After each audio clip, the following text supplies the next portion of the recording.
la Bwana limekuja kwetu sisi, na tulipokea kwa furaha kwa imani. Ndilo neno lenye kutuletea wokovu.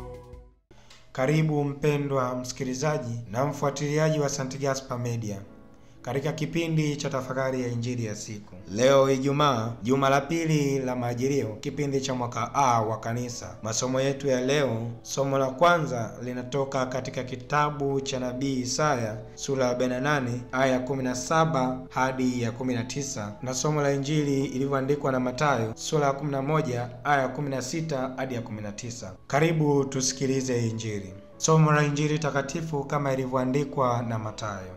Siku ile Yesu aliwaambia makutano, nitakifananisha na nini kizazi hiki? Kimefanana na watoto wanaokaa sokoni, wanaowaita wenzao wakisema, tuliwapigia filimbi wala hamkucheza, tuliomboleza wala hamkulia. Maana Yohane alikuja hali wala hanywi, wakasema yuna pepo. Mwana wa Adamu alikuja akila na kunywa, wakasema mlafi huyu na mlevi, rafiki yao watoza ushuru na wenye dhambi. Na hekima imejulikana kuwa ina haki kwa kazi zake. Neno la Mungu. Sifa kwako Kristo. Mpendwa, injili tuliyokwisha kuisikia inatufundisha na kutudhihirishia kuhusu changamoto ya kukubali ukweli wa Mungu katika maisha yetu, ya kwamba Yesu anafananisha kizazi chake na watoto waliokataa kucheza pamoja, wakikataa kila aina ya wito unaokuja mbele yao, iwe wito wa Yohane Mbatizaji aliyekuja na kuishi maisha ya kujinyima anasa zote za ulimwengu huu, au yale maisha ya Yesu aliyekuja na kuishi maisha ya kawaida kabisa ya kula na kunywa pamoja na watoza ushuru, pamoja na wale wote walioonekana ni wadhambi. Mpendwa, fundisho gani tunalipata kwa kisa hichi cha Yohane Mbatizaji na Yesu mwenyewe katika maisha yao waliochagua ya kuyaishi? Ni kwamba mioyo yetu migumu imejaa upinzani mkubwa ndani mwetu, upinzani ambao hutufanya tuweze kukosa kuziona na kuzitambua kazi za kimungu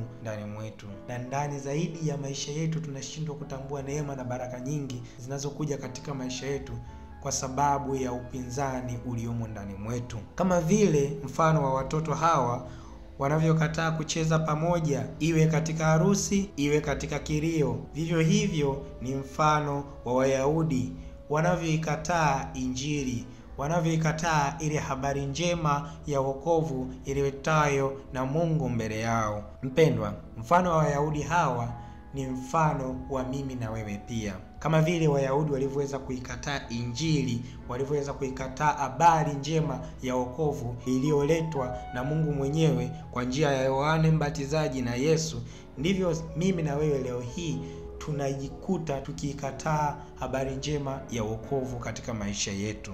Tunaona kizazi kikikataa njia zote hizi mbili, kikiweka visingizio badala ya kukubali wokovu ambao ndiyo kweli yenyewe ya kimungu ndani mwetu.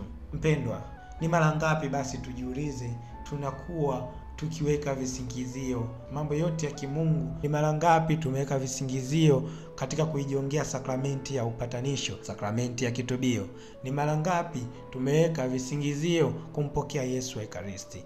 Ni mara ngapi tumeweka visingizio katika masakramenti mbalimbali yaliyoandaliwa na kanisa? Tukiendelea kujiuliza maswali hayo, ni swali pia tunaweza tukajiuliza swali jingine. Je, sisi kama kizazi cha sasa tunalisikiliza neno la Mungu na kuliishi? Tunalisikiliza neno la Mungu na kulifanya sehemu ya maisha yetu, au la, tunalisikiliza na kupuuzia neno hilo?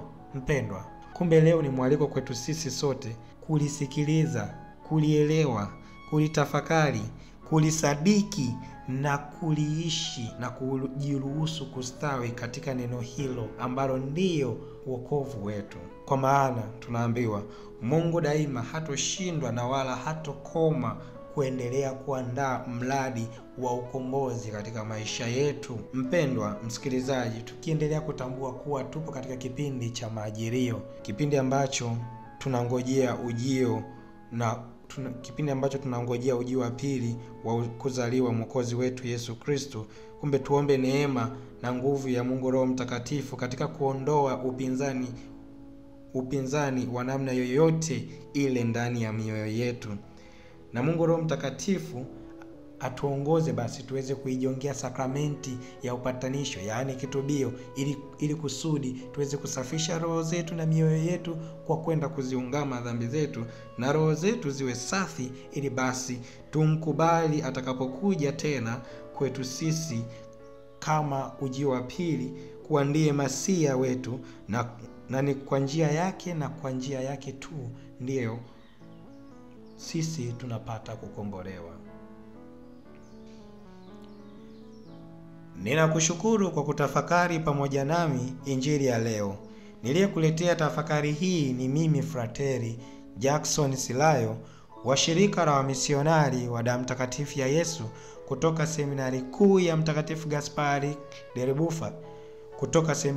Mtakatifu Gaspari del Bufalo, Kola, Morogoro. Itukuzwe damu ya Kristo.